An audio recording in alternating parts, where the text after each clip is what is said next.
de suite, le journal.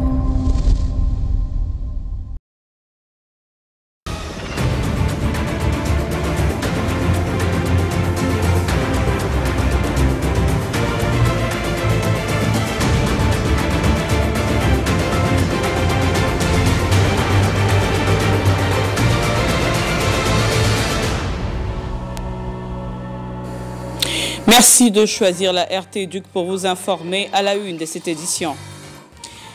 Traditionnelle rencontre entre le gouvernement de la République et le banc syndical de l'EPST. Objectif, évaluer les engagements pris par le gouvernement congolais en rapport avec l'amélioration de ce sous-secteur de l'éducation nationale. Et puis, les Léopards Beach Volley de la RDC ont décroché leur qualification aux Jeux africains Accra 2024.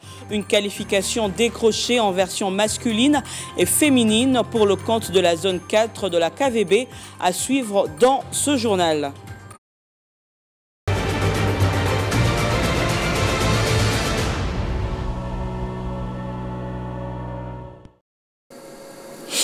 Bienvenue à tous. Les négociations entre le gouvernement et le banc syndical des syndicats de l'EPST ouvertes depuis samedi à Bibois se poursuivent.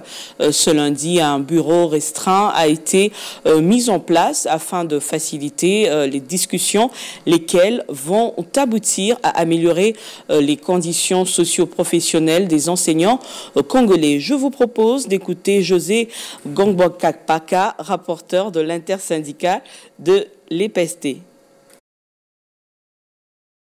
Le lancement a été fait, assuré par Son Excellence Monsieur le Ministre. Et au cours de ce lancement, il a été clairement indiqué que c'est l'occasion pour nous, à la suite de la requête du banc syndical, j'insiste, parce que c'est suite à nos derniers travaux qui se sont déroulés à Bibois, il a été admis en commun accord avec le gouvernement que aussitôt le budget 2024 publié, nous devons nous réunir pour nous rendre compte de la part de l'allocation budgétaire consacrée à l'EPST, et cela nous permettrait à projeter maintenant nos différentes revendications en termes de rémunération, en termes de paiement des NU et des anciens NU et NP, mais aussi nous focaliser aussi sur certaines préoccupations qui ont été soulevées lors de nos dernières assises de Mwela à Kisantu. Pour ce jour, il a été question que soit mis sur pied, soit constitué un bureau devant conduire les travaux. Et c'était en toute impartialité que le bureau vient d'être constitué. Revenons à présent sur ce qu'a été l'ouverture des travaux par le ministre de l'EPST, le professeur Tony Mwaba Kazadi. Le ministre Jean-Michel Samalou Kondé, le ministre de l'EPST Tony Mwaba Kazadi a ouvert ses assises qui visent notamment l'évaluation à mi-parcours des engagements pris entre les deux parties dans le cadre du dialogue permanent avec le syndicat, lequel voulu par le président de la République Félix Tshisekedi, qui a fait de la gratuité de l'enseignement son cheval de bataille durant son premier quinquennat. Dans sa prise de parole, le numéro 1 de l'EPST a circonscrit la raison de ces assises, tout en soulignant les attentes de toutes les parties. Nous avons donc pris l'initiative de nous réunir ici, de vous inviter pour que nous puissions voir ensemble, dans le cadre des allocations budgétaires 2024, quelle est l'enveloppe qui a été réservée à notre sous-secteur de l'EPST. Et dans cette enveloppe, quelle est la rubrique qui a été réservée particulièrement à l'enseignant? Voilà la grande préoccupation qui nous réunit ici. Et lorsqu'on saura ce qui nous a été accordé dans le cadre des allocations budgétaires, exercice 2024, nous allons maintenant, d'autre part, voir du côté engagement que le gouvernement a pris envers les banques syndicales. Qu'est-ce qui avait été convenu?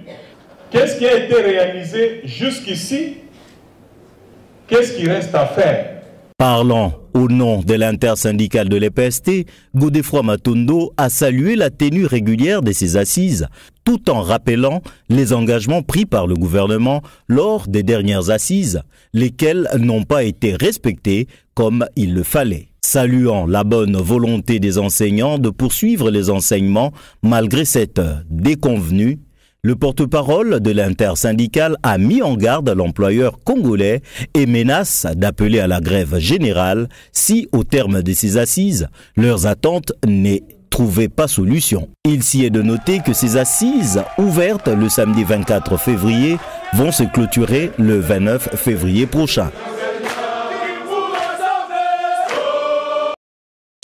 Direction à présent la province éducationnelle de Kin Plateau à la découverte de l'EPCDAF et l'Institut Kwilu, situé au cœur du village Bita dans la sous-division de Maluku. Ces deux écoles observent bien la réforme de la gratuité de l'enseignement primaire au grand bonheur des enfants de ce coin de la capitale, Blancharngaï.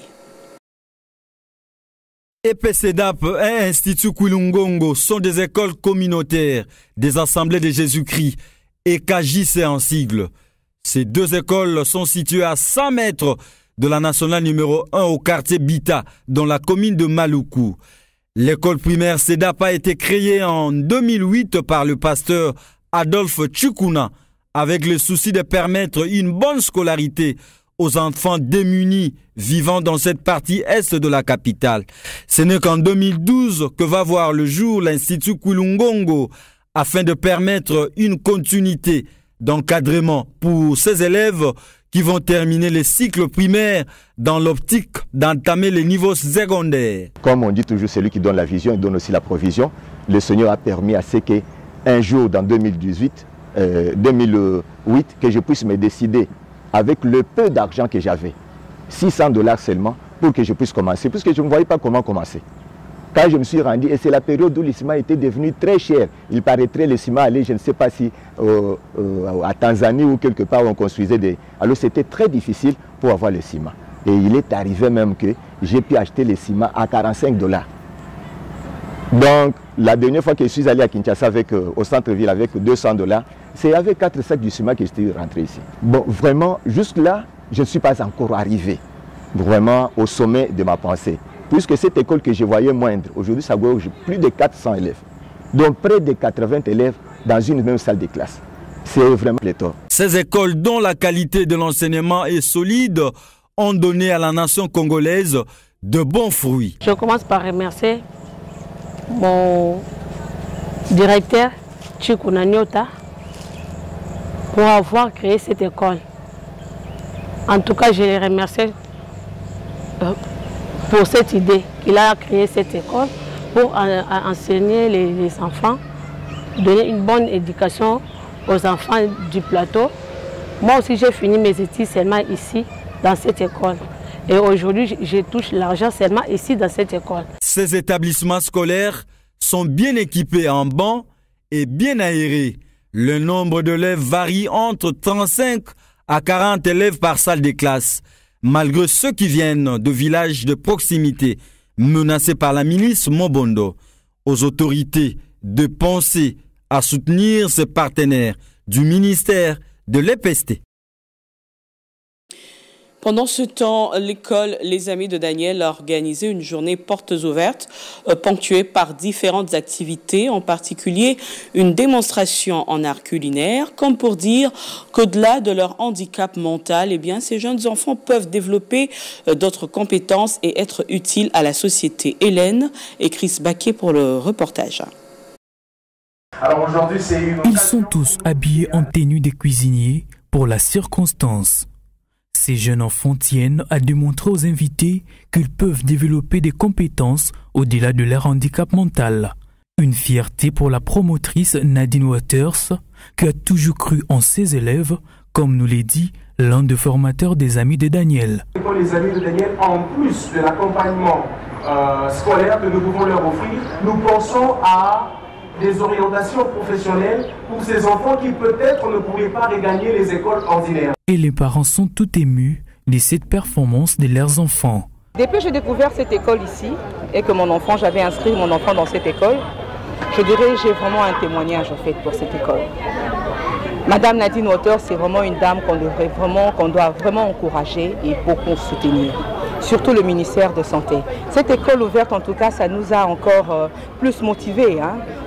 Ça nous donne encore plus d'espoir au fait que nos enfants, dans les jours à venir, dans la société, ça sera quand même de produits de cette école qui joueront un bon rôle au fait, dans la société, dans ce pays. De demander à notre gouvernement. Le président de la République a parlé de la gratuité des enfants. Ces enfants, avec ce trouble, sont marginalisés, ne bénéficient pas de cette gratuité. Vous avez vu les besoins. Nous avons eu le privilège d'avoir été reçus par la Première Dame, qui continue justement à faire ce plaidoyer, mais nous voulons maintenant que ça soit effectif. Nous profitons parce qu'il y aura un nouveau gouvernement, que l'éducation qui est vraiment... Il n'y aura pas de développement de ce pays s'il n'y a pas une éducation spécifique et s'il n'y a pas une éducation qui est inclusive. Nous sommes un pays où on veut de la justice, mais on veut aussi de l'équité, que ces enfants qui ont des besoins spécifiques ne soient pas oubliés dans le programme de la gratuité. Pour rappel, les Amis de Daniel est une école pour enfants vivant avec handicap au cœur de Kinshasa depuis 2014, expérimentée dans la prise en charge de ces derniers. C'est un droit de réponse du bourgmestre de la commune de Lintélé suite aux plaintes de la population de ce coin de la capitale qui a décrié le manque d'entretien des caniveaux de la route récemment construite, les exposant ainsi à des maladies. Suivez. Cette route, communément appelée Ngampama, joue un rôle important dans la commune de Lintélé car elle permet la jonction de points distants l'un de l'autre. Cependant, une mauvaise pratique se remarque au moment du curage de cette voirie. Les immondices évacués sont entassés juste à côté au lieu d'une évacuation complète. Un espace mal entretenu apporte naturellement de maladies dans l'organisme humain.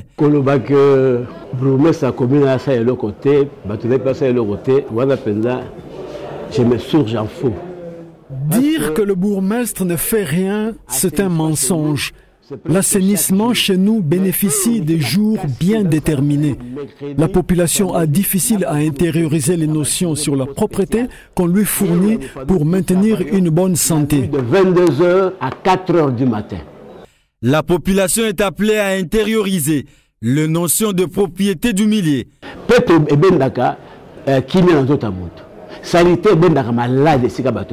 La propreté amène une vie saine.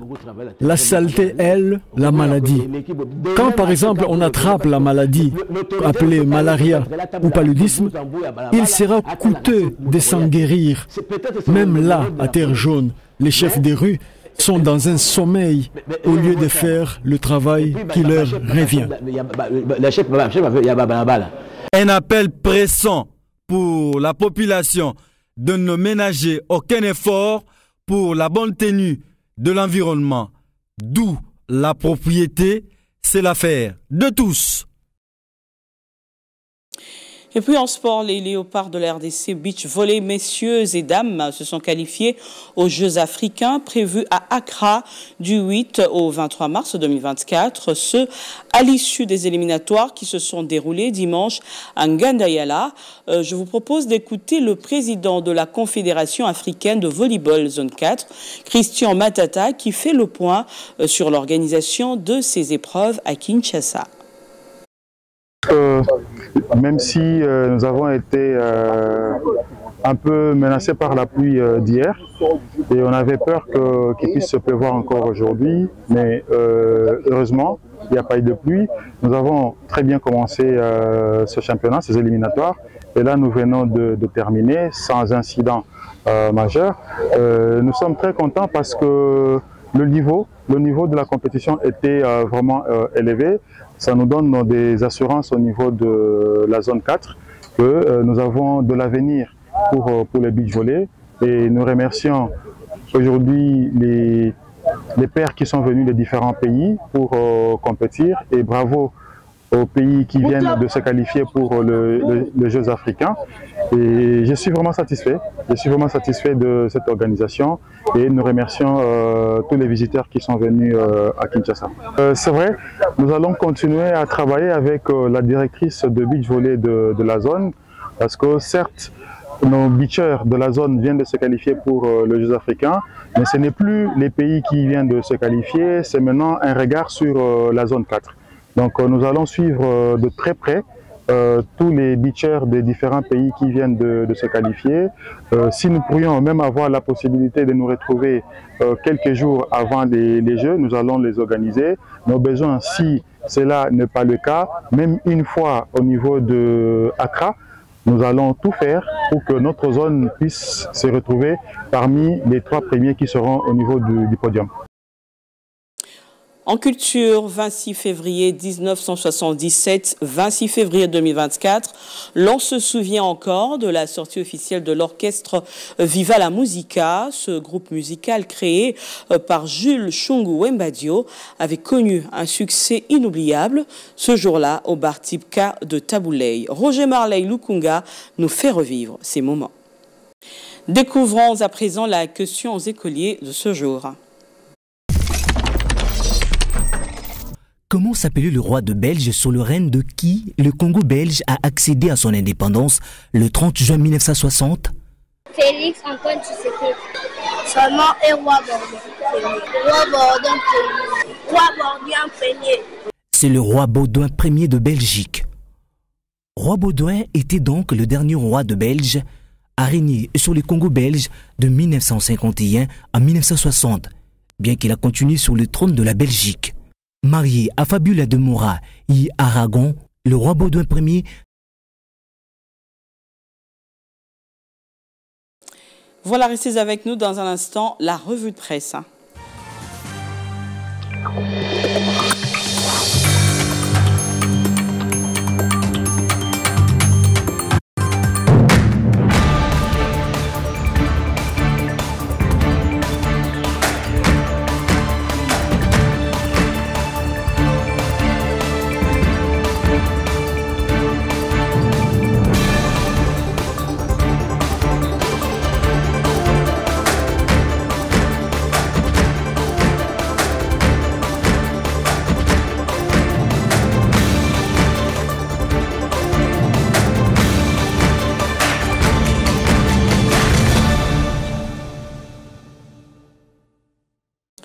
Et la revue de presse de ce soir est signée Christo Baquet. Bienvenue.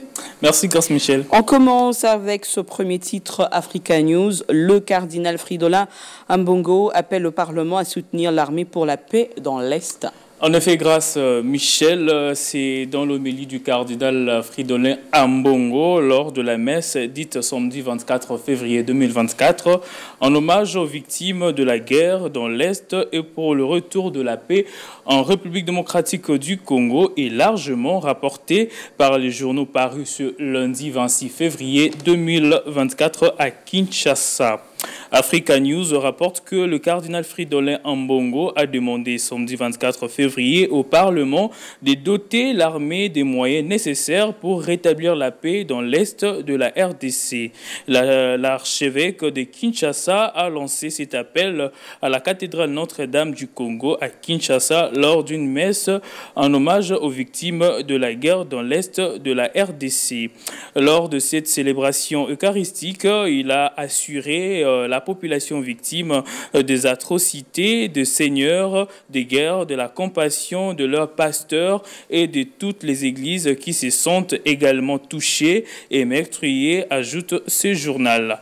La tempête des tropiques fait savoir que l'archevêque de Kinshasa a également saisi cette occasion solennelle pour dénoncer vivement les protocoles d'attente et des coopérations minières récemment conclus par l'Union européenne européenne et le Rwanda, tout en qualifiant cet accord de soutien appuyé à l'agresseur. Et alors, Grace Michel, à propos de cette guerre dans l'est de la RDC, l'agence congolaise de presse rapporte que des chefs d'État contributeurs de la mission militaire de la communauté de développement de l'Afrique australe, dont Félix Tshisekedi, ont examiné, allais-je dire, dimanche à Namibie la situation sécuritaire dans l'est de la République démocratique du Congo en marge des obstacles de leur homologue namibien, selon la source présidentielle Grace Michel.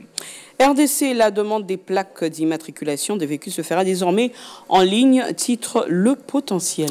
Effectivement, Grace Michel, le ministre des Finances, l'a annoncé dans un communiqué publié récemment le lancement d'un logiciel de demande en ligne de plaques d'immatriculation de véhicules sera effectif d'ici peu. Relayé par Le Potentiel, cette mesure vise à faciliter le démarche administrative des propriétaires des véhicules et à réduire les délais de traitement par les agents de la Direction générale des impôts. À l'en croire, cette mesure entre en vigueur à partir du 1er mars de l'année 2024. Ainsi, Grace Michel, un logiciel de demande de plaques d'immatriculation des véhicules est mis en place en vue de favoriser cette opération avec pour objectif de permettre aux requérants de soumettre leur dossier en ligne et payer le frais d'immatriculation sans toutefois se rendre personnellement au bureau de direction générale des impôts, renchéri dépêche.cd. Alors, Grace Michel, c'est une nouvelle initiative qui sera mise en place à cette même date. La remise gratuite des cartes roses à tous les propriétaires des véhicules qui ne les ont jamais obtenues sera effectuée en ligne via le site www.dgicarterose.cd. Alors, cette avancée technologique est une excellente nouvelle pour les Congolais qui pourront désormais effectuer leur démarche administrative en ligne en toute simplicité et rapide, loin de toute tracasserie. Grace Michel. On finit avec ce titre, effondrement du pont Kibali à Ouacha, un nouveau coup dur pour la région du Haut-Ouélé. Évidemment, Grace Michel, la nouvelle est tombée ce dimanche 25 février 2024 vers 19h, heure locale. Le pont Kibali, jeté sur la rivière éponyme à la sortie de la cité minière des Dorba, reliant celle-ci à la ville administrative de Ouacha, chef-lieu du territoire, a cédé sous le poids d'un engin lourd, un sinotruc chargé de bois en provenance de Ouacha pour l'Ouganda, rapporte des sources locales. En croit actualité.cd, c'est aussi l'excès de poids, la vétusté de cet ouvrage datant de l'époque coloniale et l'absence de contrôle de la charge ont également contribué à son écroulement, a écrit actualité.cd. Alors, Grace Michel, ces ponts est le deuxième à s'effondrer dans le même territoire sur la route nationale numéro 26 en espace de 5 mois après celui situé sur la rivière Bomokadi à Gombari le 15 septembre 2023 avec des conséquences économiques considérables pour la capitale provinciale d'Isiro, souligne la même source. Alors cette situation laisse à désirer la précarité du quotidien des habitants de cette route vers l'Ouganda via l'Ituri est essentielle pour la fluidité des échanges commerciaux dans la région. Alors de l'autre côté, Grace Michel, New Day France ajoute que de nombreuses voix expriment des inquiétudes quant à un éventuel isolement complet de la ville d'Isiro et de toute la province qui dispose d'un réseau routier non viable avec des ponts datant de l'époque coloniale. Donc le risque est également élevé pour une interruption du trafic sur la route secondaire RPP 420 126 reliant Isiro à Rugu, Nyangara, Dungu, Faradje pour atteindre Ouganda. Il convient de rappeler que lors de la campagne électorale, le gouverneur Christophe Bassiane Nanga avait annoncé l'allocation d'1 million de dollars américains pour les travaux de réhabilitation des différents ponts sur le réseau routier de la province, avec comme priorité la construction urgente du pont Bomokadi à Gambari. Le début de travaux avait été annoncé pour fin janvier dernier, mais malheureusement, la promesse n'a abouti qu'à des résultats décevants, renchérit la même source. Grâce Michel. Merci Christophe Baquet pour cette revue de presse. Merci beaucoup. Voilà qui met fin ce journal sur la RT Éduc à toutes et à tous. Merci de l'avoir suivi.